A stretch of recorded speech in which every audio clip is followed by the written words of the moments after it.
Assalomu alaykum va rahmatullohi va barakatuh. Do'stlar aziz, marhamat, mo hozir dar daromadgohi masjidi Makka hastیم و با طرف دروازه‌های ملک الفهد همون طرف میریم. این همین فندق رو در اینجا میگم و عربی مهمانخانه رو ملک الفهد برای همین حرم شریف برای همین مسجد وقف کردگیه. بالای همین مهمانخانه جای موزه داره. مثلا حاضر محکم است، حاجی‌ها را راه نمیتن. مثلا هست وقتش که میاد انشالله باید راه کنن. بالای همون برآمدن لیفت وقتی مثلا ممکنه از بالا تماشا کردن با این منظره زیبای بخت داره. حاضر انشالله باید از آن شام شود. یک جای از آن را هم گوش میکنیم. در اینجا الحمدلله از همه ملت قریب هست. افغان و تاجیک و ازبک و داغستانی و روس و چچن و مالزیا و یکم باید رفتاری ما کرداری ما در اینجا باید نمونه باشد و ما کوشش کنیم که در همین مسجد در آمدن با آدمان یک نظر کردن. زنها هم بسیار میگذارن، باید کوشش کنیم که نه زن و نه مرد هم مثلا نظر نکرده، فقط برای خودمون با کار خودمون تسبیح خونده سبحان الله والحمد لله ولا اله الا الله والله اکبر بسیار خواندن. در مدینه باشد ما باید کوشش کنیم بسیار صلوات شریف رو خوانیم. اللهم صل علی محمد و علی آل محمد. در مکه باشد بسیار تحلیل کردن در کار، تحمید، تمجید، الله اکبر بسیار گفتن در کار و سبحان الله والحمد لله ولا اله الا الله والله اکبر.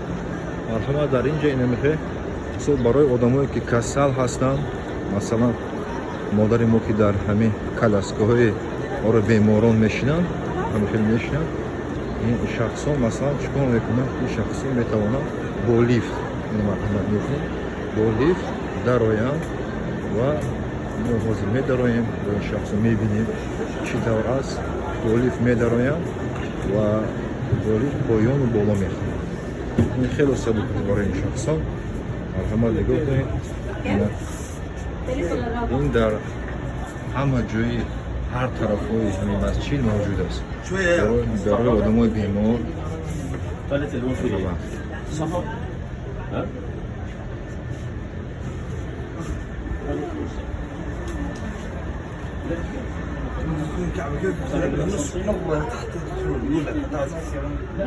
يقول جوا ما انتم داخلين 2200 معكم الدور الثاني ان شاء الله صلينا فيها ان شاء گفتایی که در درون مسجد است، گفت‌ها است، اسکالاتور است. مثلا آدمایی که وازبین هستند، آدمایی که بیمار هستند، خیلی سبک است. مثلا نوازی ما در اینجا برآمده روز با طرفی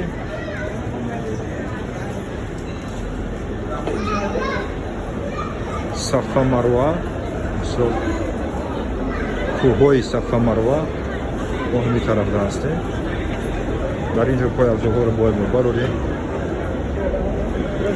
و بعد حرکت میکنیم. این صفا مروه مرحمت نگاه کنید. وقتی که شما از این بالا سر میکنید، با این بالا ای سر کرده آست آمده راه گشته این صفا است. این خطهای سبز. وقتی که همین خطهای سبز که رسیدین شما باید همجوری آستک دویده تا آخر همین خط سبز دویده روید و بعد از اونجا آهسته میگردید و از تا آخر رفته اونجا مروه میشد. از مروه سر کرده مثلا شما میاد با تو سفر میاد. این میشد دو شوت، دو کروب حساب میخورد، دو دور حساب میخورد. همین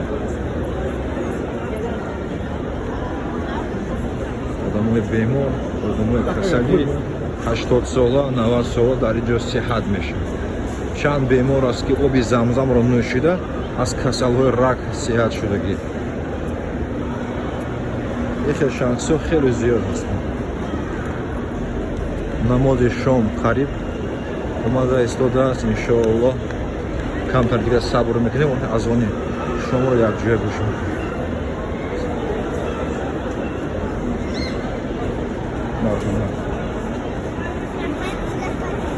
همین کارکنای مسجد مکه مکرمه هستند مثال برای یک آدم برده آوردن 7 بار در همین جای همینجا سر کرده این کلای صفحه است کوی صفحه میگن اینجا رو اینجا سر کرده با تاخیر برده آوردن 7 بار 100 ریال میست این تقریبا پول روسیه اگر گوییم این 1700 سوم میشود اگر مثال مادری ما که کسل باشد بیمار باشد در طواف 7 دور در طواف دور کردن 100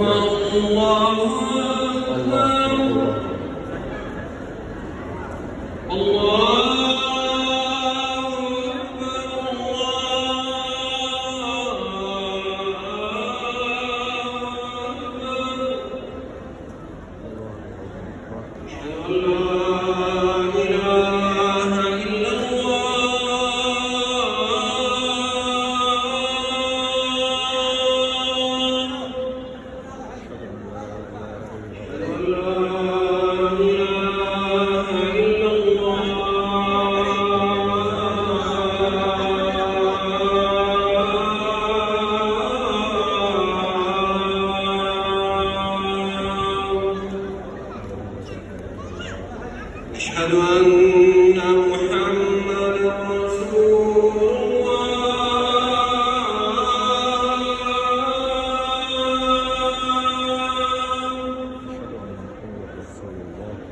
أشهد أن محمد رسول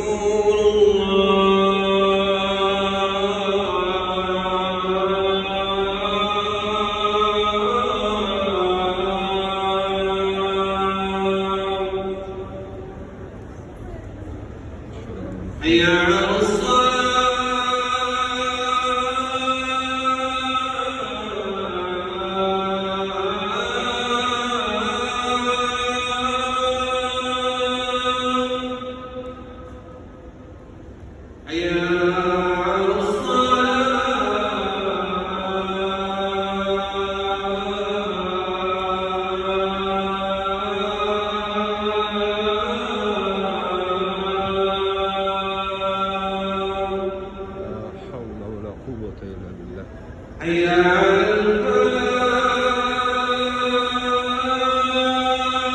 حي على حي على الفلاح حي على